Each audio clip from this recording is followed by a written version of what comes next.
Kitchen. आज मैं आपको बनाना सिखाऊंगी खोपरे की मिठाई, जिसके लिए हमें चाहिए पिसा हुआ खोपरा 200 ग्राम, 100 ग्राम चीनी, 1 पिंच इलायची पाउडर, ग्रीन कलर 1 पिंच, 1 पाव दूध। आइए बनाना स्टार्ट करते हैं। सबसे पहले हम कढ़ाई में दूध डाल देंगे।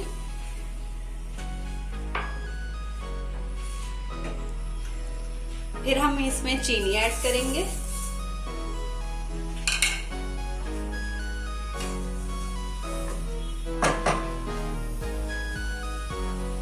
चीनी ऐड करने के बाद हम इसको कुक करेंगे।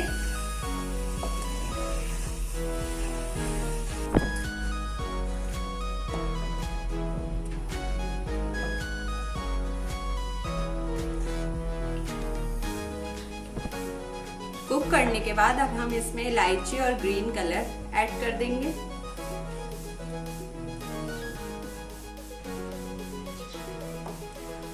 ये देखें, हमने इतना कुक कर लिया है दूध को कि इतना गाढ़ा हो जाए, ये बस पक के आधा रह जाए।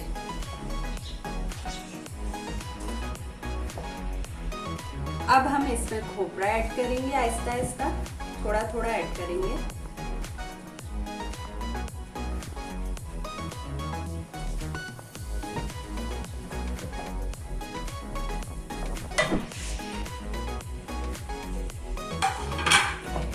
से हम इसको मिक्स करेंगे।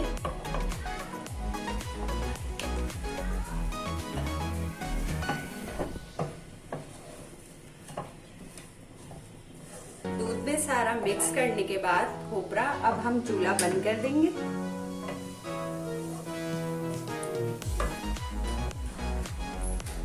ये देखिए, सारा बैटर मिक्स करने के बाद अब हम फ्लेम ऑफ कर देंगे।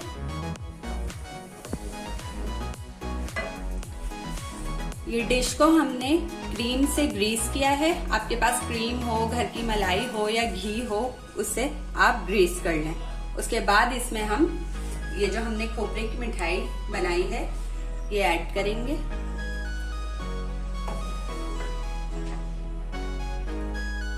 इस तरीके से इसको प्रेस करेंगे, बराबर कर लेंगे प्रेस करके। इस तरीके से इसको प्रेस करने के बाद इसको ठंडा करने रख देंगे। हम ठंडा करने के बाद इसको कट करेंगे, फिर मैं आपको डिश आउट करके दिखाऊंगी। ये देखें, हमारी खोपरे की मिठाई तैयार है। बहुत ही टेस्टी बनी है ये। अगर आपको मेरी रेसिपी पसंद आई हो तो मेरे चैनल को लाइक करें, सब्सक्राइब करें और शेयर करें। ओके, अल्लाह हाफिज।